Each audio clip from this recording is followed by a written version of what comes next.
पंचमुख हनुमत्कवचम्। श्रीगणेशाय नमः।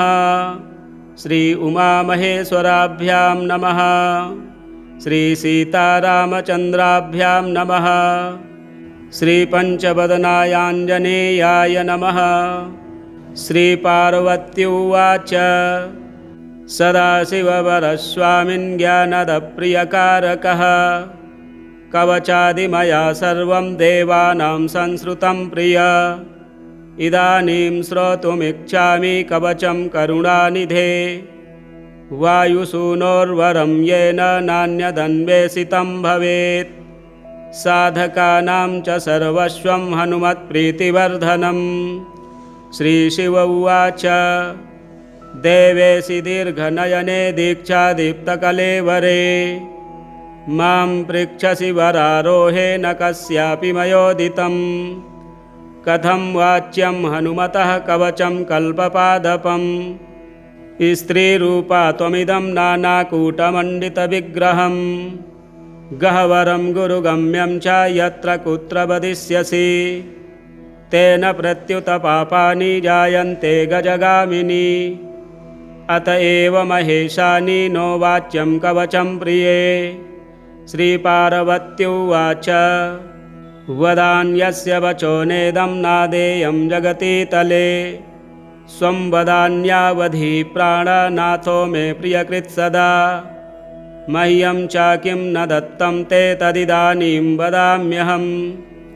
गणपं शाक्तसौरे च शैवं वैष्णवमुत्तमम् मन्त्रयन्त्रादिजालं हि मह्यं सामान्यतस्त्वया दत्तं विशेषतो यद्यत् सर्वं कथयामि ते।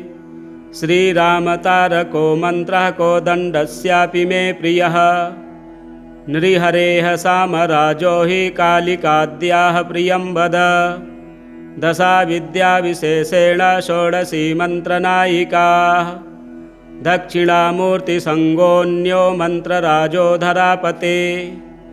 सहस्रार्जुनकस्यापि मन्त्रयेऽन्ये हनुमतः ये ते ह्यदेया देवेश तेऽपि मह्यं समर्पिताः। किं बहुक्तेन गिरिश प्रेमयान्त्रितचेतसा अर्धाङ्गमपि मह्यं ते दत्तं किं ते वदाम्यहम्। स्त्रीरूपं मम जीवेश पूर्वं तु न विचारितं। श्रीशिव उवाच सत्यं सत्यं वरारोहे सर्वं दत्तं मया तव। परं तु गिरिजे तुभ्यं कथ्यते शृणु साम्प्रतं। कलौ पाखण्डबहुला नानावेशधरा नराः ज्ञानहीनाः लुब्धकाश्च वर्णाश्रमबहिष्कृताः वैष्णवत्वेन विख्याताः शैवत्वेन वरानन शाक्त्वेन च देवेशि शौरत्वेनेतरे जनाः गाणपत्वेन गिरिजे शास्त्रज्ञानबहिष्कृताः गुरुत्वेन समाख्याता विचरिष्यन्ति भूतले। ते शिष्यसङ्ग्रहं कर्तुर्मुद्युक्ता यत्र कुत्राचित् मन्त्राद्युच्चारणे तेषां नास्ति सामर्थ्यमम्बिके। तच्छिष्याणां च गिरिजे तथापि जगति तले पठन्ति पाठयिष्यति विप्रद्वेषपराः सदा। द्विजद्वेषपराणां हि नरके पतनं ध्रुवम् प्रकृतं वच्मि गिरिजे यन्मया पूर्वमीरितं। नानारूपमिदं नानाकूटमण्डितविग्रहम् तत्रोत्तरं महेशाने शृणु यत्नेन साम्प्रतं। तुभ्यं मया यदा देवी वक्तव्यं कवचं शुभं नानाकूटमयं पश्चात् त्वयापि प्रेमतः प्रियं। वक्तव्यं कत्रचित् तत्तु भुवने विचरिष्यति विश्वान्तः पातिनां भद्रे यदि पुण्यवतां सतां। सत्सम्पत्प्रदाय शुद्धानां दीक्षामन्त्रवतां प्रिये। ब्राह्मणाः क्षत्रिया वैश्या विशेषेण वरानने उच्चारणे समर्थानां शास्त्रनिष्ठावतां सदा। हस्तागतं भवेद्भद्रे तदा ते पुण्यमुत्तमम्।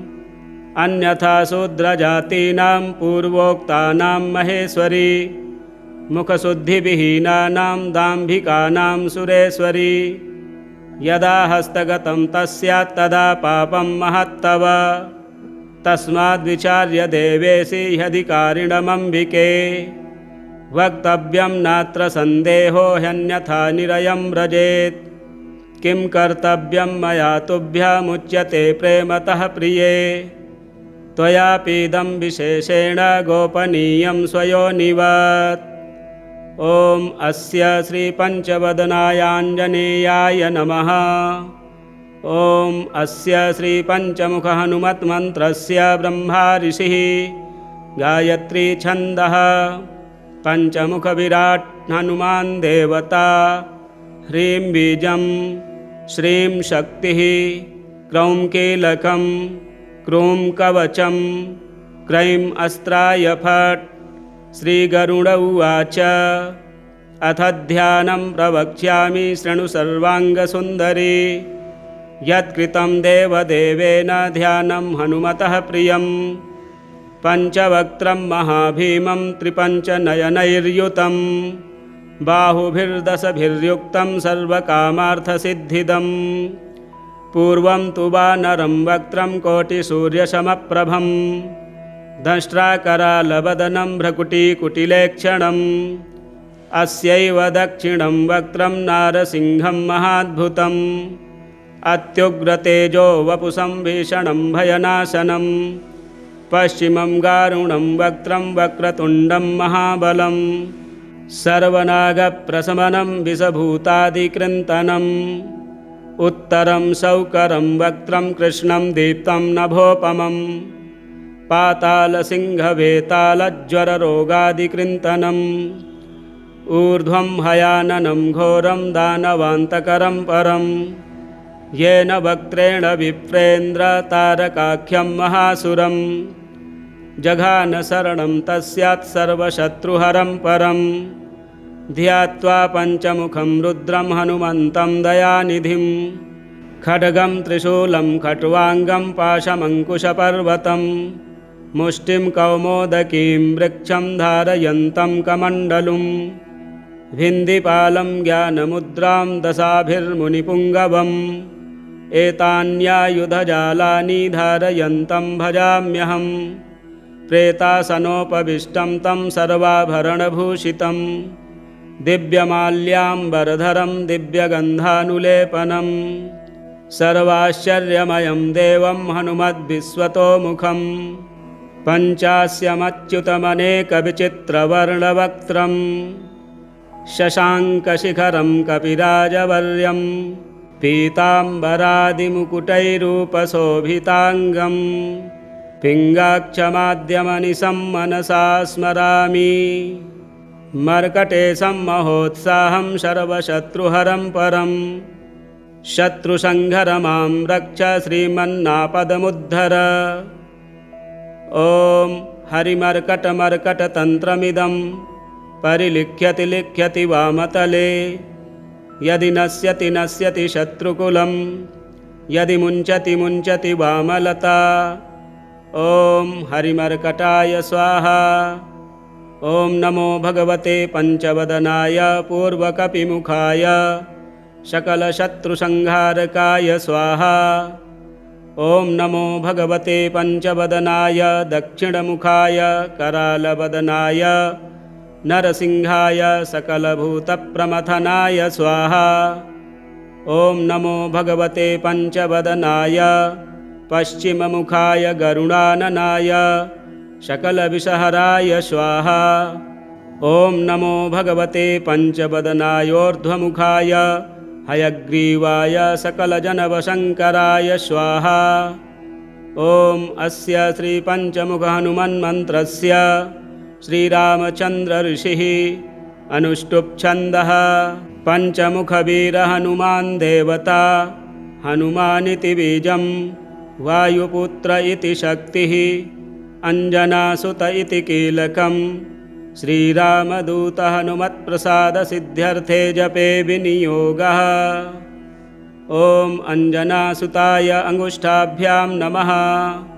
ॐ रुद्रमूर्तये तर्जनीभ्यां नमः। ॐ वायुपुत्राय मध्यमाभ्यां नमः। ॐ अग्निगर्भाय अनामिकाभ्यां नमः। ॐ रामदूताय कनिष्ठिकाभ्यां नमः। ॐ पञ्चमुखहनुमते करतलकरपृष्ठाभ्यां नमः। ॐ अञ्जनासुताय हृदयाय नमः। ॐ रुद्रमूर्तये शिरसे स्वाहा। ॐ वायुपुत्राय शिखायै वषट्। ॐ अग्निगर्भाय कवचाय हुं। ॐ रामदूताय नेत्रत्रयाय वौषट्। ॐ पञ्चमुखहनुमते अस्त्राय फट्। पञ्चमुखहनुमते स्वाहा। अथ ध्यानम्। वन्दे वानरनारसिंहखगराट् क्रोडाश्ववक्त्रान्वितं दिव्यालङ्करणं त्रिपञ्चनयनं देदीप्यमानं रुचा। हस्ताब्जैरशिखेटपुस्तकसुधा कुम्भाङ्कुशाद्रिंहलं खट्वाङ्गं फणिभूरुहं दशभुजं शर्वारिवीरापहम्।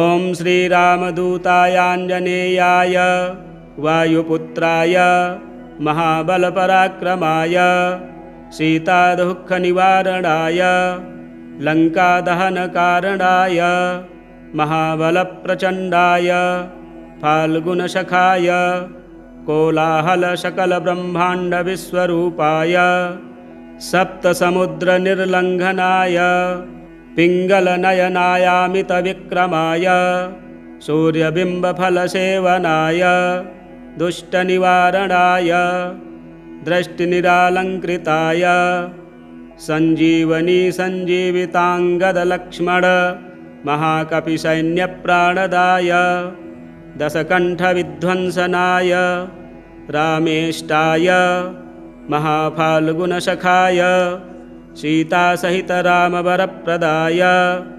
षट्प्रयोगागमपञ्चमुखवीरहनुमन्मन्त्रजपे विनियोगः। ॐ हरिमर्कटमर्कटाय बं बं बं बं बं वौषट् स्वाहा। ॐ हरिमर्कटमर्कटाय फं फं फं फं फं फट् स्वाहा। ॐ हरिमर्कटमर्कटाय खें खें खें खें खें मारणाय स्वाहा। ॐ हरिमर्कटमर्कटाय लुं लुं लुं लुं लुं आकर्षित सकलसम्पत्कराय स्वाहा। ॐ हरिमर्कटमर्कटाय धं धं धं धं धं शत्रुस्तम्भनाय स्वाहा। ॐ टं टं टं टं टं कूर्ममूर्तये पञ्चमुखवीरहनुमते परयन्त्रपरतन्त्रोच्चाटनाय स्वाहा।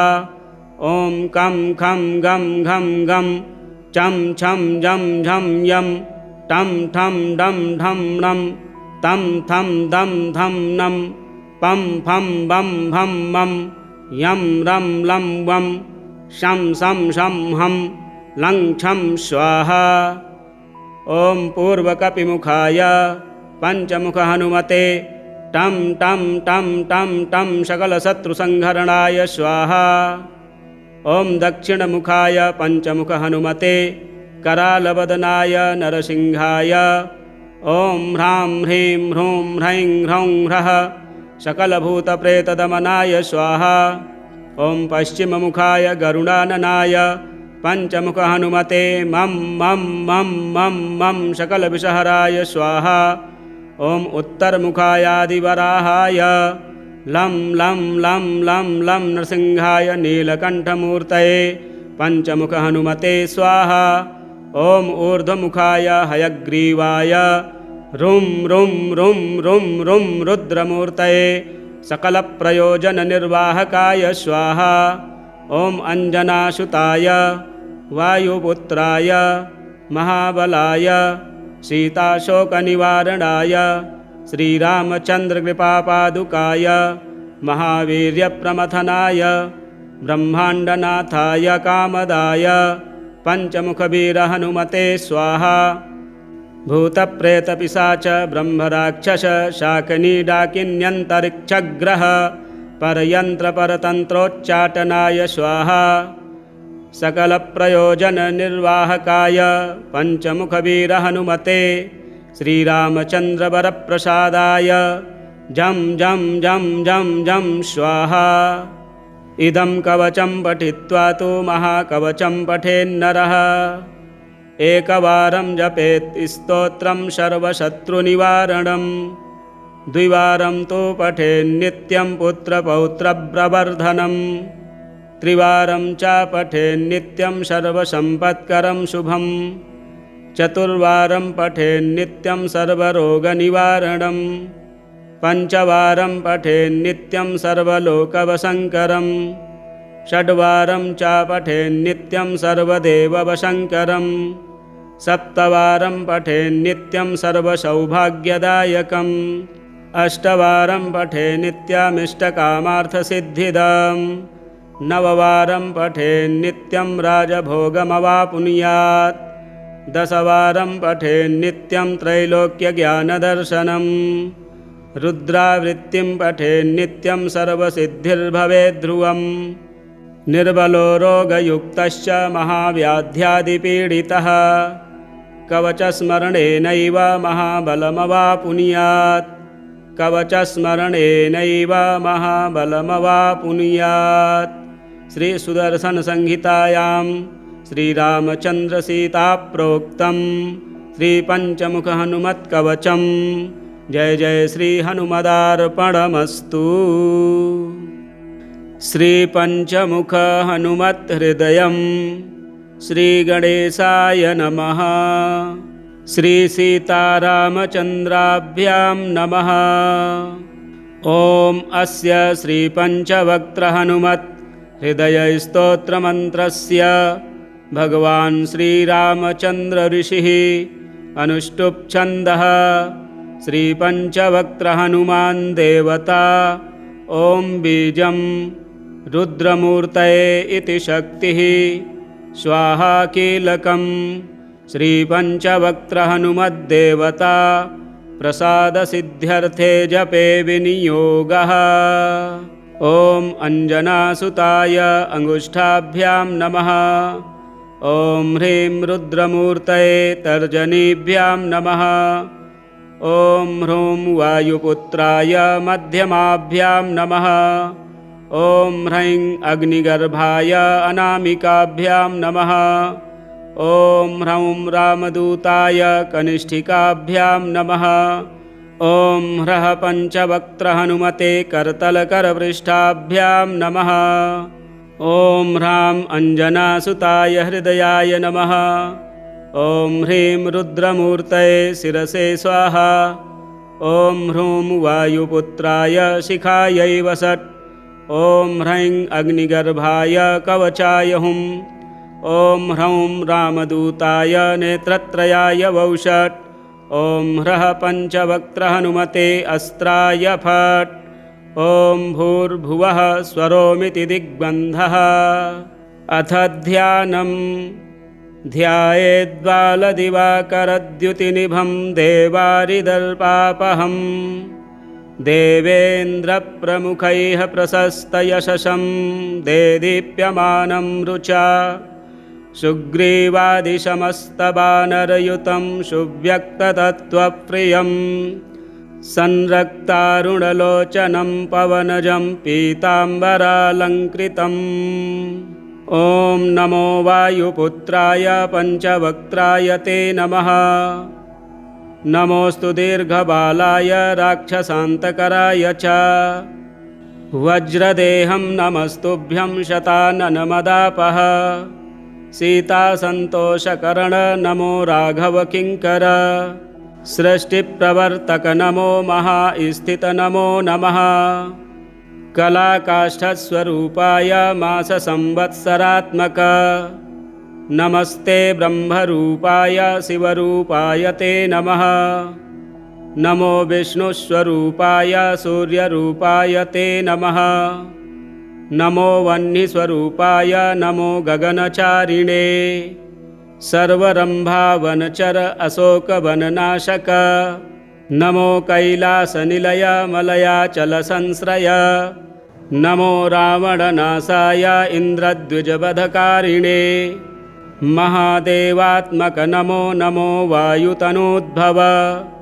नमः सुग्रीव सचिव सीता संतोषकारण समुद्रोल्लंघन नमो सौमित्रेह प्राणदायक महावीर नमस्तुभ्यं दीर्घबाहो नमो नमः दीर्घबाल नमस्तुभ्यं वज्रदेह नमो नमः छायाग्रहहर नमो वर सौम्यमुखे क्षण सर्वदेव सुसंसेव्य मुनिसंघ नमस्कृत अर्जुनध्वंस संवास कृष्णार्जुन सुपूजित धर्मार्थकाममोक्षाख्य पुरुषार्थ प्रवर्तक ब्रह्मास्त्रबन्ध भगवन् आहतासुरनायक भक्तकल्पमहाभुज भूतबेतालनाशक दुष्टग्रहहरानन्त वासुदेव नमोऽस्तु ते श्रीरामकार्ये चतुर पार्वतीगर्भशम्भव नमः पम्पावनचर ऋष्यमूककृतालय धान्यमालीसापहर कालनेमिनिबर्हण सुवर्चला प्राणनाथ रामचन्द्रपरायण नमो वर्गस्वरूपाय वर्णनीयगुणोदय वरिष्ठाय नमस्तुभ्यं वेदरूप नमो नमः नमस्तुभ्यं भूयो भूयो नमाम्यहम् इति ते कथितं देवी हृदयं श्रीहनुमतः सर्वसम्पत्करं पुण्यं सर्वसौख्यविवर्धनं दुष्टभूतग्रहहरं चयापस्मारनाशनं यस्त्वात्मनियमो भक्त्या वायुशूनोः सुमङ्गलम् हृदयं पठते नित्यं स ब्रह्मसदृशो भवेत् अजप्तं हृदयं या इमं मन्त्रं जपति मानवः स दुःखं शीघ्रमाप्नोति मन्त्रसिद्धिर्न जायते सत्यं सत्यं पुनः सत्यं मन्त्रसिद्धिकरं परम् इत्थं च कथितं पूर्वं शाम्बेन स्वप्रियां प्रति महर्षेर्गौतमात् पूर्वं मया प्राप्तमिदं मुने तन्मया प्रहितं सर्वं शिष्यवात्सल्यकारणात् तन्मया प्रहितं सर्वं शिष्यवात्सल्यकारणात् श्रीपराशरसंहितान्तर्गते श्रीपराशरमैत्रेयसंवादे श्रीपञ्चमुखहनुमत्हृदयस्तोत्रं सम्पूर्णम् जय जय श्री हनुमदार्पणमस्तु। एकादशमुख हनुमत्कवचं श्रीगणेशाय नमः। लोपामुद्रा उवाच कुम्भोद्भवदया सिन्धो श्रुतं हनुमतः परं यन्त्रमन्त्रादिकं सर्वं त्वन्मुखोदीरितं मया दयां कुरु मयि प्राणनाथ वेदितुमुत्सहे कवचं वायुपुत्रस्य एकादशमुखात्मनः इत्येवं वचनं श्रुत्वा प्रियायाः प्रश्रयान्वितं वक्तुं व्रजक्रमे तत्र लोपामुद्रां प्रति प्रभुः अगस्त्य उवाच नमस्कृत्वा रामदूतानां हनुमन्तं महामतिं ब्रह्मप्रोक्तं तु कवचं शृणु सुन्दरि सादरं सनन्दनाय सुमहच्चतुराननभासितं कवचं कामदं दिव्यं रक्षः कुलनिबर्हणं सर्वसम्पत्प्रदं पुण्यं मर्त्यानां मधुरस्वरे ॐ अस्य श्रीकवचस्यैकादशवक्त्रस्य धीमतः हनुमत्स्तुतिमन्त्रस्य सनन्दनऋषिः स्मृतः प्रसन्नात्मा हनुमाश्च देवता परिकीर्तिता छन्दोनुष्टुप्समाख्यातं बीजं वायुसुतस्तथा मुख्यः प्राणः शक्तिरिति विनियोगः प्रकीर्तितः सर्वकामार्थसिद्ध्यर्थं जप एव मुदीरयेत् ॐ स्फ्रें बीजं शक्तिधृक्पातु शिरो मे पवनात्मजः क्रौं बीजात्मा नयनयोः पातु मां वानरेश्वरः छं बीजरूपः कर्णौ मे सीताशोकविनाशनः ग्लौं बीजवाच्यो नाशां मे लक्ष्मणप्राणदायकः वं बीजार्थश्च कण्ठं मे पातु चाक्षयकारकः ऐं बीजवाच्यो हृदयं पातु मे कपिनायकः। वं बीजकीर्तितः पातु बाहु मे चाञ्जनीसुतः। ह्रां बीजो राक्षसेन्द्रस्य दर्पः पातु चोदरम्। ह्रसौं बीजमयो मध्यं पातु लङ्काविदाहकः। ह्रीं बीजधरः पातु गुह्यं देवेन्द्रवन्दितः। रं बीजात्मा सदा पातु चोरुवार्धिलङ्घनः। सुग्रीवसचिवः पातु जानुनी मे मनोजवः। पादौ पादतले पातु द्रोणाचलधरो हरिः। आपादमस्तकं पातु रामदूतो महाबलः। पूर्वे वानरवक्त्रो मामाग्नेयां क्षत्रियान्तकृत्। दक्षिणे नारसिंहस्तु नैऋत्यां गणनायकः। वारुण्यां दिशि मामव्यात् खगवक्त्रो हरीश्वरः। वायव्यां भैरवमुखः कौबेर्यां पातु मां सदा। क्रोडास्यः पातु मां नित्यमैशान्यां रुद्ररूपधृक्। ऊर्ध्वं हयाननः पातु गुह्याधः सुमुखस्तथा। रामास्यः पातु सर्वत्र सौम्यरूपो महाभुजः। इत्येवं रामदूतस्य कवचं यः पठेत् सदा। एकादशमुखस्यैतद्गोप्यं वै कीर्तितं मया। रक्षोघ्नं कामदं सौम्यं सर्वसम्पद्विधायकं। पुत्रदं धनदं चोग्रशत्रुसङ्घविमर्दनं। स्वर्गापवर्गदं दिव्यं चिन्तितार्थप्रदं शुभम्। एतत्कवचमज्ञात्वा मन्त्रसिद्धिर्न जायते। 40 पठेच्छुद्धात्मको नरः। एकवारं पठेन्नित्यं कवचं सिद्धिदं पुमान्। द्विवारं वा त्रिवारं वा पठन्नायुष्यमापुनुयात्। क्रमादेकादशादेव मावर्तनजपात् सुधीः।